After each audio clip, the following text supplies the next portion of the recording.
Hi, I'm here with Jean Pope. Tonight is an amazing night for you. We're doing the premiere of Queen of Knives. You are a man of many hats with this. You're producer, you're writer, you're actor. Can you tell us a little bit about that? Oh my God. Well, all these hats came from doing this for many, many years. Many years ago, I was a director and worked my way up the ladder. I was a producer. When I say writer, Lindsay Joy is really the person who gets the dialogue really nice and sharp. For me, it's more like the storyteller. That's how we put the story together. And that's so basically, all of a sudden, I realized that I could make indie movies, and so we did our first one 4 years ago, which was King of Knives. I saw that today. Yes, cool. I was like, wait. It's a good preface, yeah. And people have seen the second one now, and they're saying, "Are you going to make a third?" And I'm like, "We'll see."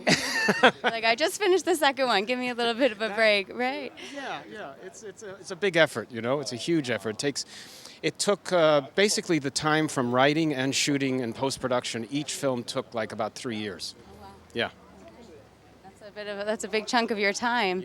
I saw the trailer and I was like, I don't know if I'm ready to see this, because for me, it hit a lot of like sore spots.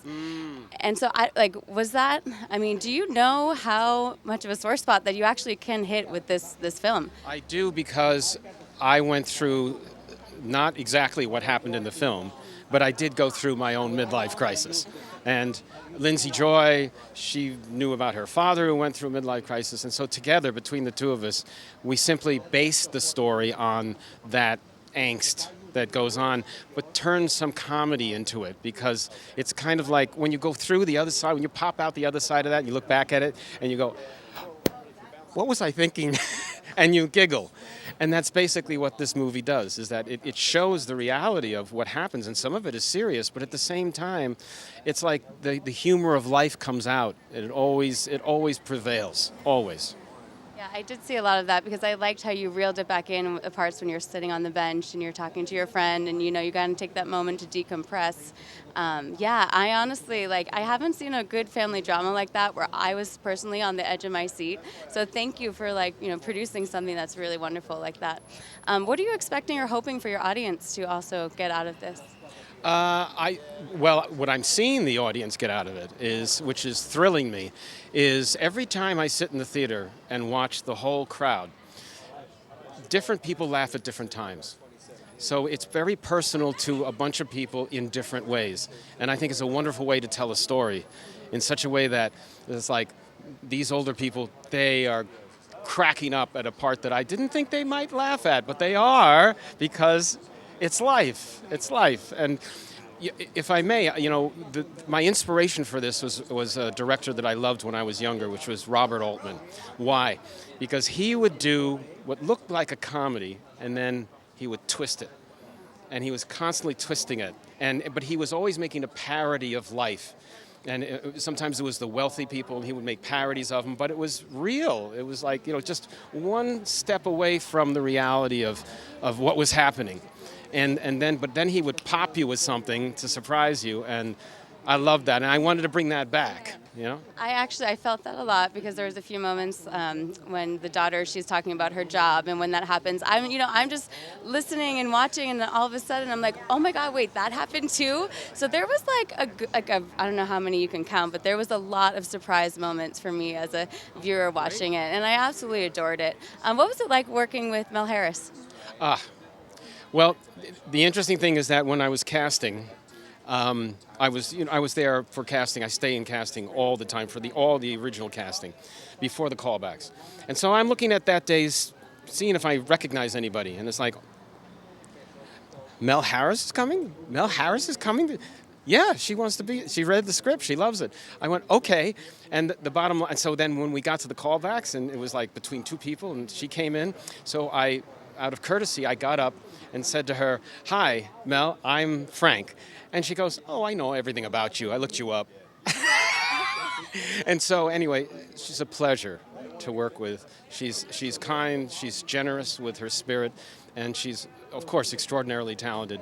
And she's like an anchor. She grounds every scene that she's in.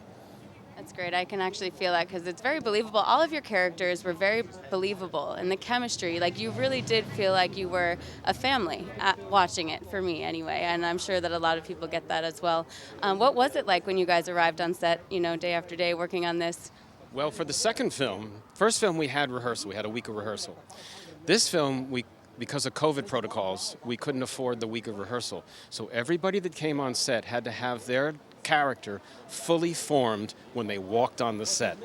That's unusual, but the casting was such that these people were already so talented that they could do that. And so some of the people, like Alexandra Renzo, for instance, she came on set as Autumn, right? And I'm like, well, look at you with the thing with your arms and the accent, and it's like, wow, you're really killing it. And that was true of everybody. Everybody was so kind to each other on the set. It was a wonderful thing to experience, I have to tell you. I love that. With that, were you surprised when people would come in with their own type of twist on things? Or how do you feel like that played out for you guys? I think it played out great. Oh, well, okay, so the little secret, I'll probably talk about that inside too. But I allowed the actors, since I knew them and they were really good actors, that I said, look, if something moves you at the end of the scene, like a little button or an extra thing you think you want to add or say, feel free. We have the take that's exactly the script. Now try something, do an ad lib. And there are several scenes in there where the ending ended up being the ad lib. But it added an extra sparkle, extra laughs for the audience. So, you couldn't ask for more. And these guys, they can do it all day long if you want them to. Oh, that's wonderful. That's probably where a lot of the authenticity comes from as well. Yeah. So do you think, did you have any rituals? You had to do so many things. So yeah. So tell us a little bit about that and what it was like for you trying to separate, okay, I'm an actor now. Okay, I'm a producer now. I'm a writer. How did that go for you? Well, the way I did that, I broke it up into time slots. And so before I got on set, about 2 weeks before I finally got on set, it was like, okay, no more producing. I have 2 other producers who are taking care of making sure the machinery works. And then when the film is done and I'm done shooting, then I can go back into producing the post-production. And that's what I do. I keep a tight hold on the color of the film, the editing of the film, and so that's how I do it. I slice it up, and once I'm acting and I'm on set, that's all I'm thinking about, and that's all I'm preparing for every night, Oh, I love that. It seems very regimented. It has to be. Right, absolutely. The way that it was shot was absolutely beautiful. It, the colors and the way it feels like you're really watching, you're into that life. What did you guys use for film? Oh, well, it was digital, believe it or not. And the first film was shot in regular 2K, which is standard size of the screens. But the second film we shot in 4K. And the cameras are better, everything's better. So there was more dynamic range. And when you look at it on a 4K screen, it looks three-dimensional. And so we were able to take advantage of new science after another 4 years like that. So it was great. Oh my gosh, well, I absolutely love it. Honestly, my favorite family drama, since last year, it really hit close to home to me. Maybe I'll have a private conversation with you about that later. But yeah, it was really, really good. So I'm super happy for you. I hope you have a wonderful night tonight. Is there anything else you want to add for Real TV? I appreciate the opportunity to speak to you about it. And it's like all of this is very exciting to me to see as many people as possible see this, because I feel like every time a group of people comes in to see this, it's like, I got to tell my friends. And I think that's because, again, you haven't seen a movie like this in a while. And so I think we were right in our decision on what kind of movie to make. Absolutely. Well, thank you so much. Really, really happy to be here tonight. Appreciate it. Well, good luck to you. All right, We'll thank you. see you.